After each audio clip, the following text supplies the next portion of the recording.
Ô Daniel, essa pauta que você trouxe parece uma geleia da Shakira. O que eu quero trazer aqui é mostrar como é que a Casa Branca, Daniel, muitas vezes ela se comporta meio como um episódio de The Office, né? Basicamente, Daniel, um jornalista do The Atlantic, né? Atlantic é uma revista bastante conhecida nos Estados Unidos, né? Se tornou um site também bastante conhecido, né? De análise política. Um jornalista do The Atlantic foi incluído por engano em um grupo, não é o WhatsApp, né? Mas é o equivalente ao WhatsApp, né? O Signal, de integrantes do governo americano que discutia a estratégia militar do país no Iêmen. E aí, quando eu falo assim, integrantes do governo, você fala assim, de repente são, né, uma galera de terceiro escalão.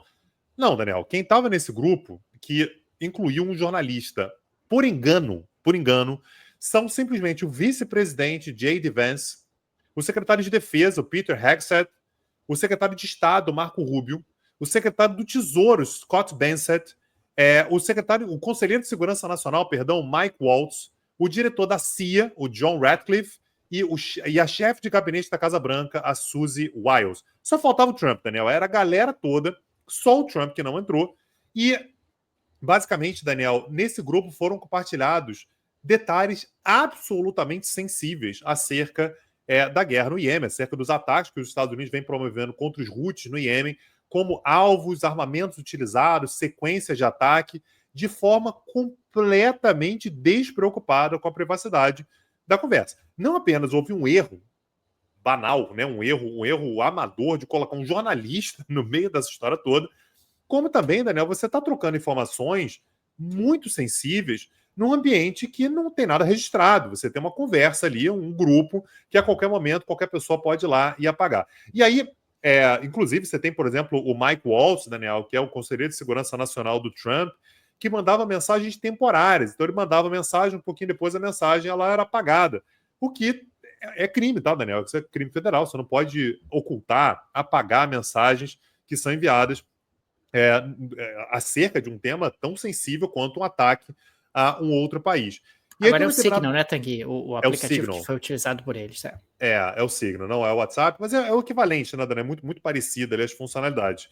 Num determinado momento, Daniel, a conversa que está acontecendo ali entre o J.D. Vance, o vice-presidente, e o Peter Hegseth, que é o secretário de Defesa, é sobre se os Estados Unidos deveriam ajudar os Estados Unidos, se os Estados Unidos deveriam ajudar os europeus, uma vez que um ataque naquela região ali, Daniel, dificulta muito a passagem ali pelo Estreito de Bab el-Mandeb. É um estreito muito sensível, que naturalmente os europeus usam muito mais do que os Estados Unidos, e a conversa era, será que a gente tem que oferecer algum tipo de ajuda para os europeus, porque eles estão mais expostos, podem ser mais abalados por algum tipo de interrupção no tráfego por ali?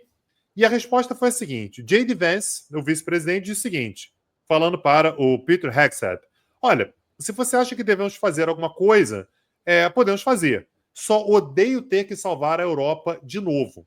Vamos apenas garantir que nossa mensagem esteja bem alinhada. A resposta do secretário de Defesa para o vice-presidente foi: compartilho totalmente seu desprezo pelos europeus que ficam pegando carona. É patético em letras garrafais. Isso gerou, Daniel, um mal-estar profundo no governo. Perguntaram, inclusive, para o Trump. O Trump saiu uma daquelas frases que você falou agora há pouco, né, Daniel? Não sei o que é, não gosto muito do The Atlantic. Como se ele fosse ficar sabendo disso pelas páginas do jornal. Mas o governo americano confirmou que as mensagens são autênticas, que as mensagens são aquelas mesmas, e já há, Daniel, portanto, todo um procedimento nos Estados Unidos sendo aberto por problemas relacionados a vazamento de informações e falhas gravíssimas na privacidade das mensagens e na garantia de que as mensagens elas sejam feitas em ambiente controlado. Isso não pode ser feito num aplicativo que eventualmente pode ser, sei lá, você pode colocar um jornalista por engano dentro de um grupo de mensagens. Então, esse é um grande assunto que está tendo em Washington no dia de hoje, Daniel. A facilidade com a qual um jornalista simplesmente começou a printar mensagens que foram enviadas num grupo que está tratando de temas absolutamente sensíveis, como o ataque norte-americano aos Houthis no Iêmen, Daniel.